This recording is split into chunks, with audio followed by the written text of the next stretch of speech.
After 80 years of military restraint, Germany just approved spending more on defense than most countries' entire economies. $760 billion over 5 years. This isn't a gradual increase.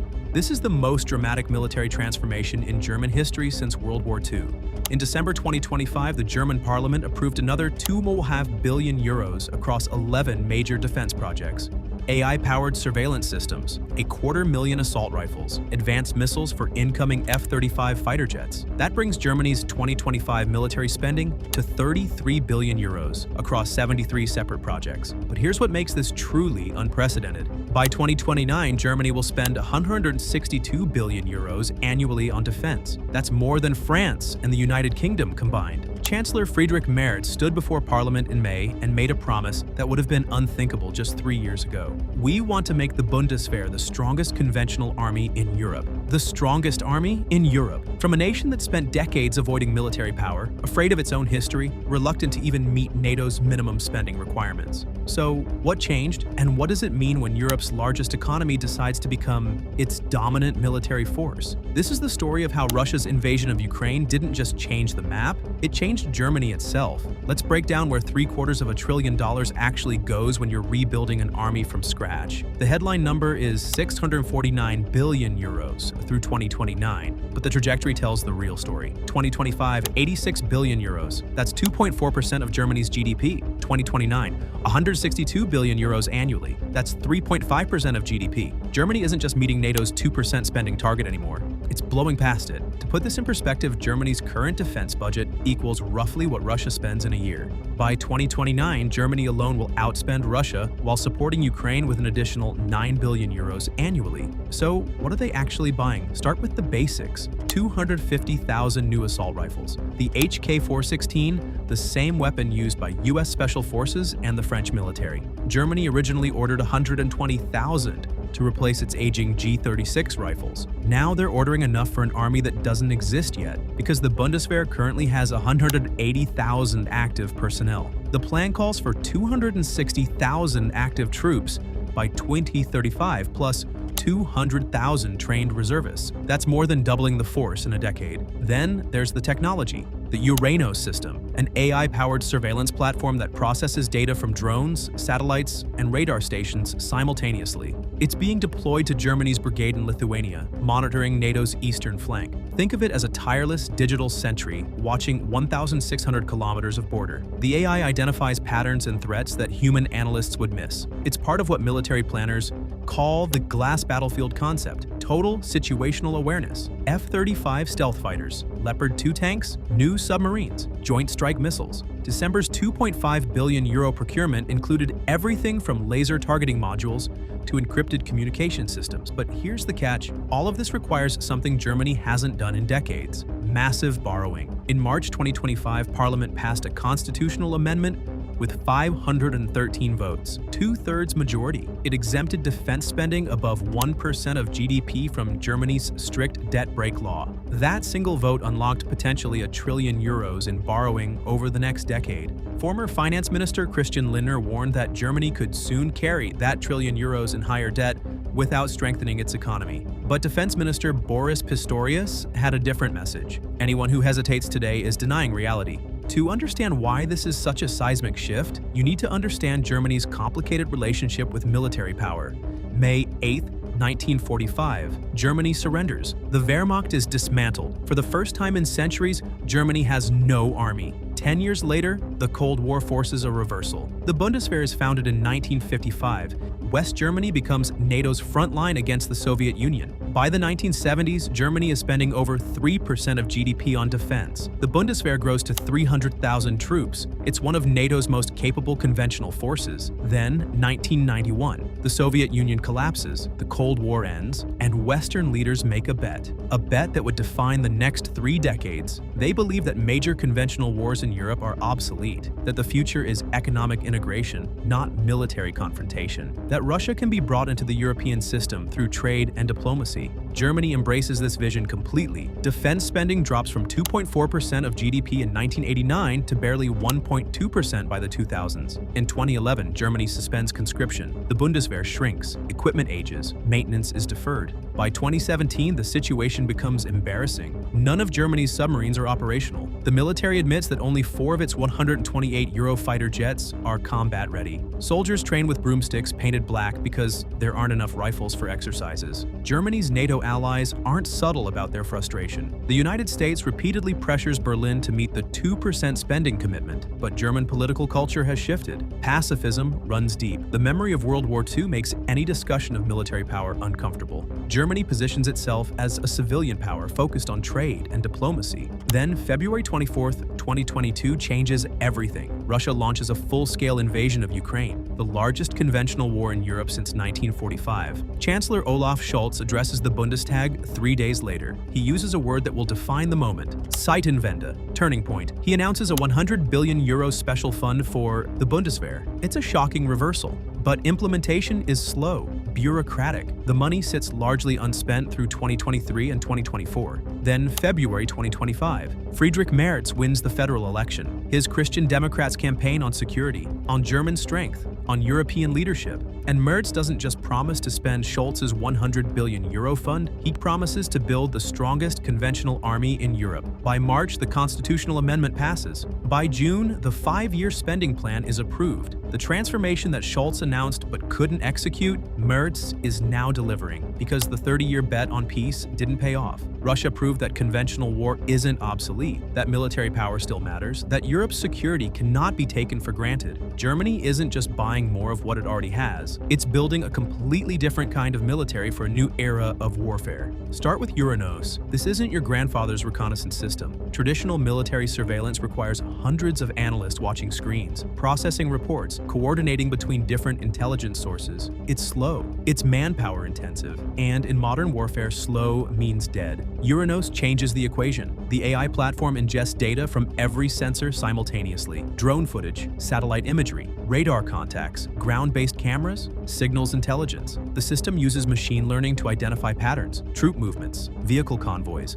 communications activity, anything that deviates from baseline normal operations. It then integrates this into the Army's SEAD-aware frontline command and control system. Commanders get a real-time operational picture. Not hours old, not even minutes old, real-time. The initial deployment goes to Panzer Brigade 45 in Lithuania, Germany's forward brigade on NATO's eastern flank. Lithuania shares an 850-kilometer border with Russia and Belarus. Monitoring that border traditionally would require thousands of personnel. With Uranos, a fraction of that number can maintain constant awareness. 8 complete systems are being procured from 2 manufacturers. Initial operational capability is expected between 2026 and 2028, but Uranos is just one piece. The G95 assault rifle program shows the scale of the personnel expansion. 250,000 rifles for an army that currently has 180,000 active soldiers. Germany is literally buying weapons for troops that haven't enlisted yet. The conscription reform passed in December addresses this. Starting January 2026, all men born from 2008 onward must complete a questionnaire and medical examination. Service remains voluntary, but the infrastructure for large-scale mobilization is being rebuilt. The starting salary was raised to €2,600 per month, a €450 increase designed to make military service competitive with civilian jobs. Then there's the hardware. Germany is acquiring F-35 stealth fighters to replace its aging Tornado fleet. The procurement in December included Joint Strike missiles for those F-35s, long-range precision strike capability. Leopard 2 tanks continue to be upgraded and expanded. New submarines to replace the broken fleet of 2017, NH-90 helicopters, tactical communication systems, encrypted networks. It's not just about individual weapon systems, it's about integration. Germany is building the capability to operate seamlessly with French, British, and Polish forces. Because the next war won't be fought by single nations. It will be fought by coalitions. And interoperability is everything. Germany becoming Europe's military superpower doesn't just change the continent. It could reshape global power dynamics. For 75 years, the North Atlantic Treaty Organization has operated with a clear hierarchy. The United States provides the overwhelming majority of military capability. Everyone else contributes what they can. That arrangement worked as long as America was willing and able to guarantee European security. But something fundamental has shifted. American strategic focus is pivoting toward China. The Indo-Pacific is now Washington's priority theater. Europe is increasingly viewed as a burden rather than a partner.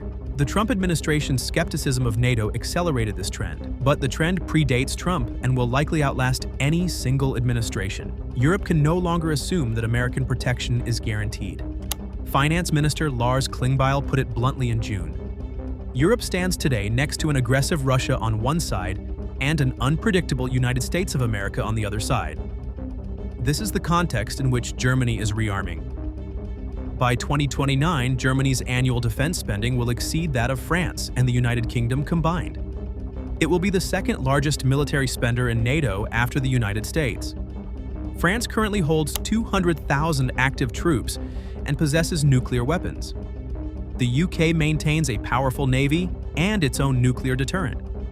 But Germany's economic weight changes the equation. When Europe's largest economy commits 162 billion euros annually to defense, it can field capabilities that smaller nations cannot match. This creates both opportunities and anxieties. The opportunity is European strategic autonomy, the ability for Europe to defend itself without complete dependence on the United States, to deter Russian aggression through its own conventional strength. Poland is pursuing a parallel transformation. 4% of GDP on defense, 300,000 troops, Korean tanks, American F-35s and HIMARS systems, Germany in the west, Poland in the east. Together, they form a formidable barrier. But the anxiety is obvious. Germany, military superpower, again. European nations that remember the 20th century are watching nervously. The historical ghosts are real. Germany is acutely aware of this sensitivity. Every statement from Berlin emphasizes NATO integration, European defense, multilateral cooperation, never German power, for its own sake. But the reality remains, by the 2030s, Germany will possess the strongest conventional military in Europe. And Russia is watching. Moscow's propaganda has already begun framing this as German militarism reborn. A threat to Russian security. Justification for further military buildup. General Carsten Breuer, Germany's chief of defense, told the BBC in June that NATO should prepare for a possible Russian attack within the next 4 years. Possibly as early as 2029, he said. The same year, Germany plans to reach 3.5% GDP defense spending. This is the paradox.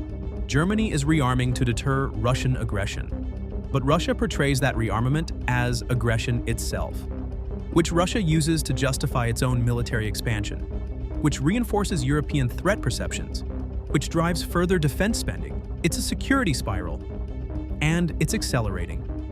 But not everyone thinks this massive military buildup is a good idea, or even possible. The Green Party, part of the previous coalition government, has been scathing in its criticism. Co-leader Franziska Brandner called the budget full of tricks and accused the government of breaking promises about additional investments. The fiscal conservatives are equally alarmed. Former Finance Minister Christian Lindner warned that Germany could accumulate €1 trillion in new debt without actually strengthening the economy. The argument goes like this. Germany's infrastructure is crumbling. Roads, bridges, rail networks, broadband internet, schools. The country needs massive investment in civilian infrastructure to maintain economic competitiveness. Instead, it's pouring hundreds of billions into tanks and fighter jets. Money that goes to defense doesn't go to education, or healthcare, or climate transition, or research and development. It's a classic guns versus butter debate. And in a country with an aging population and slowing economic growth, the trade-offs are painful. Then there's the question of execution. Can Germany actually do this? The Bundeswehr's track record on procurement is abysmal. The Parliamentary Commissioner for the Armed Forces, Eva Högel, presented a brutal assessment in March. The Bundeswehr still has too little of everything. We didn't meet recruitment targets. We have an aging fighting force with barracks and basic infrastructure lacking. Germany missed every recruitment goal in 2024. The conscription system was suspended in 2011, and an entire generation has no connection to military service. The new law requires medical examinations and questionnaires, but service remains voluntary. The government hopes that higher salaries and patriotic appeals will attract enough recruits. Analysts are skeptical. Minna Olander from Chatham House told CNN, "If the plans to reach the new personnel numbers materialize, it will be great for Europe, but that will likely be sometime in the 2030s. Sometime in the 2030s. Not 2029, not 2032. Sometime. Because recruiting and training 80,000 new soldiers takes years. Building that institutional capacity takes decades. Then there's the procurement dysfunction. Germany spent years trying to replace the G36 rifle. The process was delayed repeatedly by bureaucratic reviews and political interference. If simple rifle procurement takes years, how long will complex systems take? The F-35 purchase was debated for a decade before finally being approved. Can Germany really spend 33 billion euros efficiently in a single year? Or will much of that money sit in budget lines while committees argue over specifications and vendors? The risk is that Germany announces transformation but delivers stagnation. Big budgets, slow results, which would leave Europe no more secure but significantly more indebted. Public opinion adds another layer of complexity. Recent polls show 66% of Germans support increased defense spending. But Germany's pacifist tradition runs deep. Large segments of the population remain uncomfortable with military power. If casualties occur, if deployment becomes controversial, if the costs become painful, will that 66% support hold, or will political pressure force a reversal? So, where does this all lead? Here's what to watch for in the coming years. January 1st, 2026. The conscription reform takes effect. Every male born from January 2008 onward must complete the registration process. This is the first test. Will young Germans volunteer in sufficient numbers? Or will the government face pressure to make service mandatory? The starting salary of 2,600 euros is competitive. But military service is hard. It's dangerous. It requires sacrifice. Economic incentives alone may not be enough. 1. The original 100 billion euro special fund expires. From that point forward, all defense spending comes from the regular budget. This is when the constitutional debt brake exemption becomes critical. Without it, Germany cannot legally borrow the amounts needed to sustain 3.5% GDP spending. Any future government could theoretically reverse the exemption with another 2/3 vote. But that becomes politically harder once the spending is locked in. 1. The target year. 162 billion euros annually, 3.5% of GDP. If Germany reaches this goal, it fundamentally changes European security. The continent gains a military anchor that doesn't depend on American willingness to engage. But 2029 is also the year that German defense officials say Russia might be ready to attack a NATO member. 4 to 6 years, they estimate. Possibly as early as 2029, this creates a race. Can Germany rebuild its military faster than Russia prepares for the next war? By 2035, the Bundeswehr should theoretically field 260,000 active troops with 200,000 trained reservists. That's a formidable conventional force, but that's a decade away. What happens in the meantime? The wild card is the United States.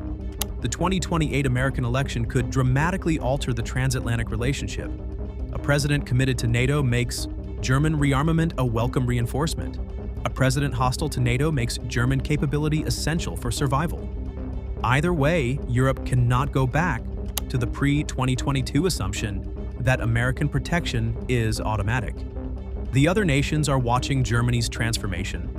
If it succeeds, expect other major European powers to follow. If it fails, if Germany proves unable to execute this vision, European security planning collapses. Because there is no alternative anchor. France lacks the economic weight. The UK is distracted by post-Brexit challenges. Poland is strong but too small to carry Europe alone. It has to be Germany. There is no plan B. Whether you think this is Germany finally taking responsibility or a dangerous militarization, one thing is absolutely clear. Europe's security landscape will never be the same. For 3 decades, the continent lived under an illusion. The illusion that war was obsolete, that military power didn't matter anymore, that history had ended and liberal democracy had won. Russia's invasion of Ukraine shattered that illusion completely. And Germany has made its choice. Not the choice of 2011 when it suspended conscription and allowed its military to decay. Not even the choice of 2022 when Schultz announced the Zeitenwende but struggled to implement it. This is the choice of 2025. Full commitment, constitutional amendment, $760 billion over 5 years. The question isn't whether Germany will become Europe's dominant military power. The spending is approved. The trajectory is set. The question is whether this transformation succeeds or fails. Can Germany actually recruit the soldiers? Can it procure the equipment efficiently? Can it integrate these forces with allies? Can it deter Russian aggression without triggering the very conflict it fears? And the deeper question, the one that haunts European history, what happens when Germany becomes the strongest military power on the continent again? This time, it's happening within NATO, within the European Union, with democratic oversight and multilateral integration. But the historical memory is there, and the anxiety is real. Europe is betting that it can have a powerful Germany without repeating the tragedies of the past, that it can build military strength without losing its democratic character, that it can deter aggression without becoming aggressive itself. It's a high-stakes bet, and the chips are already on the table. For now, all we can do is watch and wait, and hope that this turning point, this Zeitenwende, leads Europe towards security rather than catastrophe. Because in 2029, we'll know whether Germany's $760 billion gamble paid off, or whether it was simply the prelude to something far more dangerous